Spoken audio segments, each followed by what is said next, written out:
Abonne-toi et écoute cette intéressante histoire jusqu'à la fin. Dans un quartier calme de Saint-Louis, non loin du fleuve, vivait un vieil homme appelé Samba. Ancien gardien d'école, il avait élevé seul son fils, Ibrahima, après la mort de sa femme. Travailleur, discret, Samba ne demandait jamais rien, juste un coin d'ombre, un peu de thé, et le rire de son petit-fils. Mais les années passèrent, et Ibrahima grandit. Il épousa Aminata, une femme élégante, ambitieuse, au sourire impeccable mais au regard difficile à déchiffrer. Dès qu'elle entra dans leur maison familiale, quelque chose changea. Les petites choses d'abord, les coris de la chambre furent rangés dans un tiroir, les photos anciennes déplacées, les chaussures de Samba reléguées sous l'escalier. Puis les mots vinrent, doux au début. « Papa Samba, tu ne préférerais pas passer quelques jours chez ta sœur Alouga ? L'air là-bas est bon pour les vieux os. » Samba comprit. Il ne dit rien.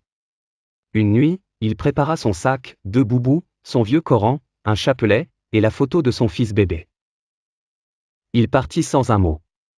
Chaque jour, il s'asseyait sous le vieux baobab du parc Guéhendar, là où jadis il promenait Ibrahima. Il regardait les enfants jouer, les pêcheurs ramer, et les mouettes tournoyer dans le ciel. Il avait le cœur vide, mais le dos droit.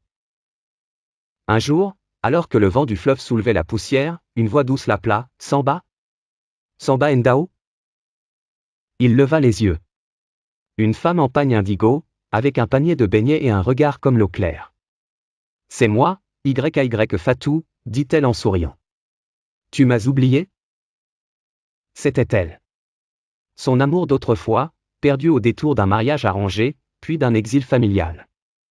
Elle s'assit près de lui tendit un sachet de tiakri, et lui dit simplement, « Tu n'as pas à rester seul. » Sans poser de questions, elle l'accueillit chez elle, dans une maisonnette en banco, simple mais chaleureuse. Elle lui donna un lit, du thé chaud, et surtout, une oreille attentive. Les jours devinrent des semaines. Samba reprit vie. Il réparait des nattes, racontait des histoires aux enfants du quartier, aidait au jardin. YY Fatou, elle, tricotait des nattes et cuisinait d'une dambée. Mais un matin, une voiture s'arrêta devant la maison. Un jeune homme descendit. Costume froissé, yeux fatigués. « Bonjour. Je cherche mon père. Samba. » YY Fatou le regarda longuement. « Et toi, qui es-tu pour lui ? » »« Je suis son fils. Ibrahima. » Elle le fit entrer. Samba était assis sur un tabouret, polissant un vieux bois sculpté.